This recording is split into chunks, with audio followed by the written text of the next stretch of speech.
My first experience with Dr. Gaines was when he was a teacher and director and dean of the American Studies program.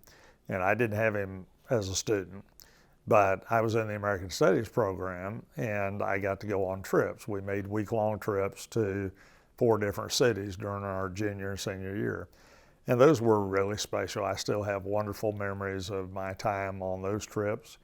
The most interesting memory to me was when we went to New Orleans. Of course, he was from New Orleans and he knew everyone in New Orleans, and so it was a really special trip. And another friend of mine were asked to stay in his parents' house. Everybody else stayed downtown in a hotel. But for some reason, we were picked out and selected to stay with him at his parents' house. Maybe he thought we were going to cause trouble or something, I'm not sure. But we stayed at his parents' house, which is probably 4 or 5 miles from downtown New Orleans. And so, along with the rest of the students, we stayed and went to different activities on Bourbon Street that night and just looking around. And we got some Pat O'Brien glasses that were famous at the time. And we were going to take the trolley to get back to, it would go very close to where his parents' house was. The last trolley left at midnight. And so we had permission to take it at midnight and that'd take us to his house. But we missed the trolley. It left about 5 minutes before we got there. And so we pooled our resources and neither one of us had a dime to our name.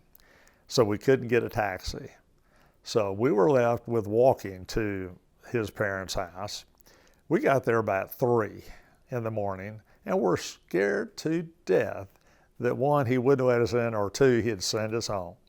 And he was so gentle and kind. And that was my first real experience with Dr. Gaines. And we've been friends ever since. So I've known him for a long time, and he was so kind and helpful to me in providing help to me as I became president. He prayed for me at my inauguration, prayed that my presidency would be better than his. Little did he know, I was scared to death as to whether I'd even make it. I wasn't concerned about whether I could ever fill his shoes. But that was just the selfless nature of Dr. Gaines. And something that probably most people don't realize is that because of his gentle nature and his patience, the relationship between a new president and a former president, now chancellor, could not have been any better than it was. But in most institutions, it doesn't work at all. And I credit that not to me at all, but I credit it entirely to his patience and to his spirit.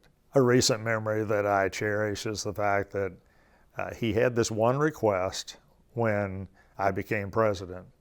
And I thought it was a really interesting request, but I understood it.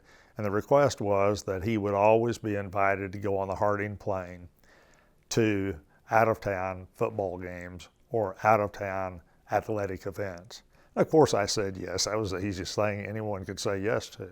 What was so wonderful about that was the fact that typically we would sit together, because I always would go on the out-of-town games, and we would go together on the plane, and it was just the most wonderful experience to spend the evening with him and just chat about everything possible, but mostly about the ball game, because he knew every player, how much they weighed, where they were from, whether they were any good or not, and he was not shy in telling me. He would call the plays for the most part, and most of the time he was right.